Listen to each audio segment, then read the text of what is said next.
Buenos dias from San Gervasi. This is the Rorschach Spain update from the 2nd of May, 2024. Quick summary of what's going down in Spain.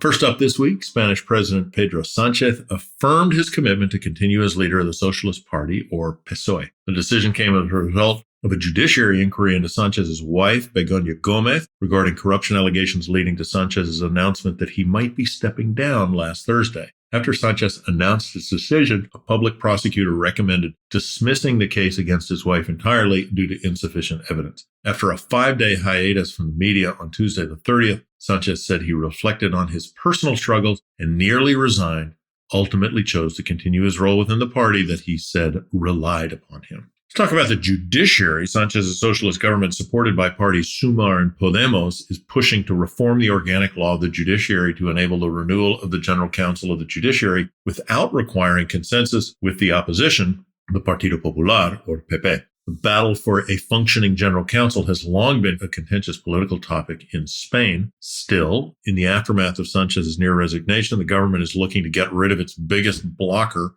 by removing PP from the equation. Since the government paused the council in 2018, the system has required a 3/5 or 60% majority in parliament, similar to the filibuster in the U.S., for appointments to restart the Judiciary Council. Sumar and Podemos proposed to lower this to 50%, which is an absolute majority, meaning the Judiciary Council could be restarted at a lower passage threshold without pushback from the PP. Socialists also plan to escalate their response to attacks against its leader and his family by requesting an investigation into a conversation from the 22nd of August, 2014. This conversation involved José Manuel Villarejo, the police commissioner, and Francisco Martínez, the deputy minister of Interior under Mariano Rajoy's administration, discussing the business dealings of the president's wife, father, and uncles. Socialists argue this discussion is part of a decade-long campaign of harassment orchestrated by right and far-right parties to undermine Sánchez and PSOE. Based on last few days, political tit-for-tat might escalate. Moving on this week, the news outlet El País has shed light on a comprehensive series of scams involving a network of over 100 criminals. Scams involve sending text messages pretending to be a relative with a broken phone, leading to requests for money transfers to unknown bank accounts. This swindle relies on emotional manipulation. The network, which operated across various Spanish provinces, targeted at least 238 victims, mainly in Alicante, defrauding them of a total of over 850,000 euros. Guardia Civil's investigation has led to multiple arrests and the discovery of over 500 bank accounts and many phone lines used for the scam.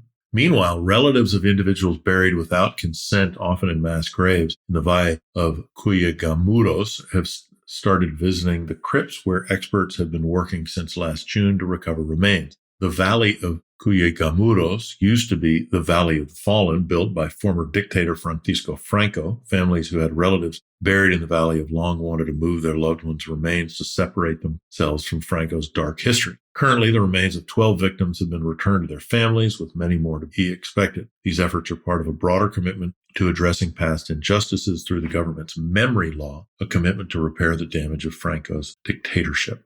Turning to Social Security, Elma Said, the Minister of Inclusion, Social Security and Migration, announced that Spain has introduced a new policy allowing students who completed past unpaid internships to claim up to 5 years on their Social Security contributions. It acknowledges the time put in by unpaid internships as qualifying periods for Social Security. Those eligible can now sign a special agreement with the Spanish Social Security Services to recognize these periods, potentially benefiting their future pension entitlements. Applicants must prove the duration of their internships and have 2 years to claim. So far, the initiative has benefited over 570,000 students across the country.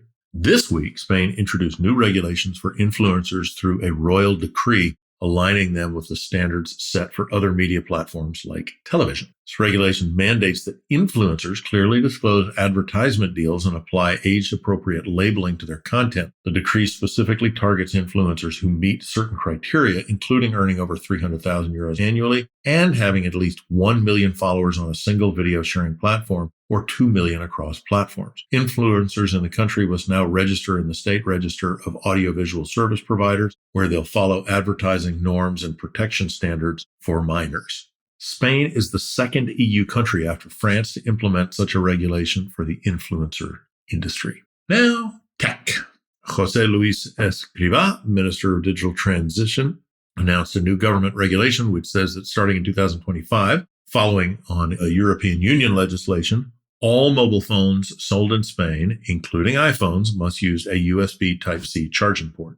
This regulation also applies to tablets, headphones, portable speakers, cameras, and portable video consoles, with laptops to follow in April 2026. The move aims to create a universal standard charger, simplifying the use of various devices and reducing the accumulation of electronic waste from unused chargers. Additionally, the regulation allows consumers to purchase electronic devices without necessarily buying the new charger, enhancing transparency about charger specifications and making the tech world a whole lot easier and cheaper for consumers.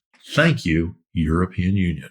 In football news, the government announced last week that they would be creating a special committee to oversee Spanish Football Federation. On Tuesday, the 30th, news outlets announced that Vicente de Bosque, former Spanish national team manager, would spearhead it, missing the opportunity to appoint a female person to spearhead it. This committee follows the arrest of Luis Rubiales, former Federation president, on corruption charges, along with his involvement in a separate case of coercion sexual assault related to a non-consensual kiss with player Jenny Hermoso during the 2023 Women's World Cup. The committee's formation also comes as Spain prepares to co-host the 2030 Men's World Cup with Morocco and Portugal. De Bosque boasts a successful club career, leading Spain to European Championship glory in 2012 and a World Cup in 2010, and securing multiple titles with Real Madrid, including 2 Championship League victories. Up next, a proposed underwater tunnel could connect Spain and Morocco by 2030, coinciding with the World Cup. The tunnel would stretch 17 miles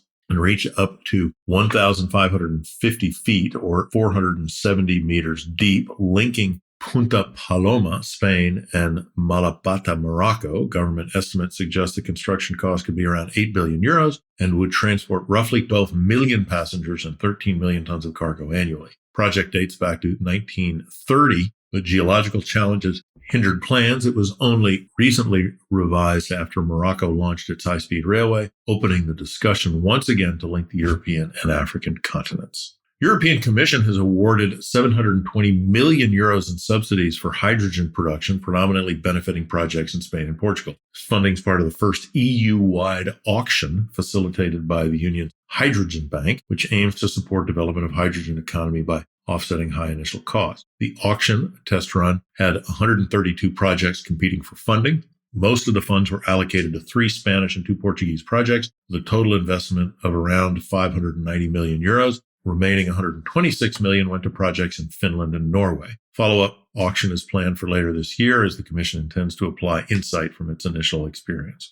And finally, on Wednesday the 1st, a pair of giant pandas, Jinshi and Tsuyu, were transported from Chengdu, China to Madrid, where they will live for the next few years. The pair were met by veterinary and conservation teams and Spain's Nature Protection Service at Madrid Barajas International Airport. Despite the long journey, news outlets reported that the pandas traveled in custom cages equipped with fresh bamboo, ensuring safe and comfortable travel. Jin and Sue will undergo a month of health evaluation before being introduced to the public at the Zoo Aquarium in Madrid. This move is part of a 2007 agreement between China and Spain to enhance cooperation in giant panda protection and biodiversity conservation.